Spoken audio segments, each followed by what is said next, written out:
હવે આપણે પરેશભાઈ આવ્યા પટમાં. પરેશભાઈએ ટ્વીટ કર્યું, ભાગ્યા તમે ભલે ભાગ્યા, ભલે પીડિત પાયલના પત્રથી ભાગ્યા, ભલે જાહેરમાં ચર્ચાના ચોરેથી ભાગ્યા, ભલે મીડિયાના આકરા સવાલથી ભાગ્યા, ભલે જનતાના આકરા મિજાજથી ભાગ્યા. તમે ભાગ્યા છો. તમે પાયલ ગોટી ઉપર નફટિયાવ કરીને તમે બધાએ રાજનીતિ કરી. પાયલ ગોટીના ખંભે બંદૂક ફોડીને. પાયલ ગોટી જેલની અંદર જવાની જ નહોતી. પાયલ ગોટીને જામીન પહેલા જ મળી જવાના હતા. કેમ?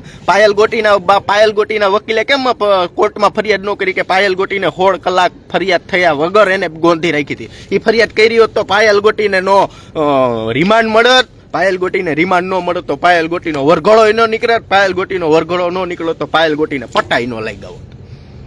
ઈ ફરિયાદ તમે કેમ ન થવા દીધી?